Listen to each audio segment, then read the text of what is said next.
एक समय की बात है। एक घने जंगल में मोती नाम का एक खरगोश और बंटी नाम का एक हाथी रहते थे।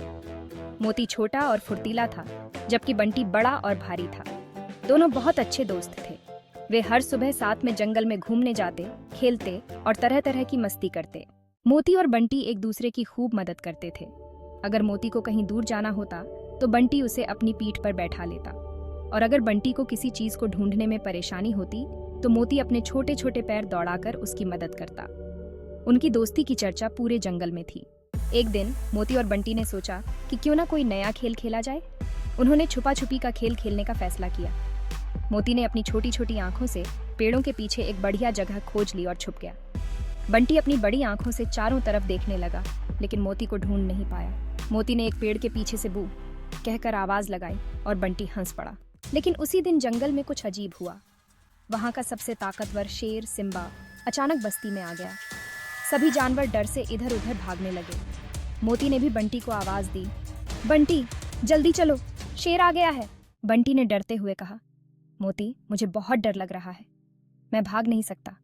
मैं इतना भारी हूं कि आसानी से नहीं भाग पाऊंगा। मोती ने बंटी को हिम्मत दी और कहा, डर मत दोस्त, मैं कुछ न कुछ रास्ता निकालूंगा। मोती ने देखा कि पास में एक बड़ा पेड़ गिरा पड़ा था। उसने बंटी से कहा, बंटी तुम इस पेड़ के पीछे छुप जाओ, मैं शेर को उलझाने की कोशिश करता हूँ। बंटी जल्दी से पेड़ के पीछे छुप गया और मोती शेर के पास गया। मोती ने शेर को देखकर जोर से हंसते हुए कहा, अरे शेर अंकल, क्या आप मुझ जैसे छोटे खरगोश से डर गए? शेर को लगा कि मोती ने शायद उसे मजाक में लिया है। उसने गुस्से में कहा, तुम्हारी इतनी हिम्मत कि तुम मुझसे मजाक करो?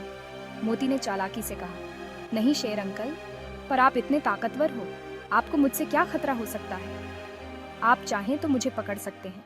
जैसे ही शेर ने मोती को पकड़ने की कोशिश की, मोती फुर्ती से दौड़ने लगा। शेर भी उसके पीछे पीछे दौड़ा, लेकिन मोती ने अपनी तेजी से शेर को पेड़ों के बीच उलझा दिया। अंत में शेर थक कर रुक गया और हार मान ली। उसने सोचा, इतना छोटा खरगोश होते हुए भी ये बहुत चालाक है, मुझे इसे छोड़ देना चाहिए। और फिर शेर वहां से चला गया। जब मोती वापस आया तो उसने देखा कि बंटी अब भी डर के मारे पेड़ के पीछे छुपा हुआ है। मोती ने उसे कहा, बंटी अब सब ठीक है, शेर चला गया है। बंटी ने मोती को गले लगाया और कहा, तुमने आज मेरी जान बचाई, तुम सच में मेरे सबसे अच्छे दोस्त हो। इस घटना के बाद बंटी और मोती की दोस्ती और भी गहरी हो गई। उन्होंने सीखा कि चाहे मुश्किलें कितनी भी बड़ी क्यों ना हो, अगर दोस्त साथ हों तो हर मुसीबत को आसानी से पार किया जा सकता है। अब जंगल के सभी जानवर मोती और बंटी की बहादुरी की कहानी सुनते और उनकी दोस्ती की मिसाल देते। मोती और बंटी हर दिन एक नई मस्ती में लग जाते और जंगल में खुशी से खेलते झूमते रहते।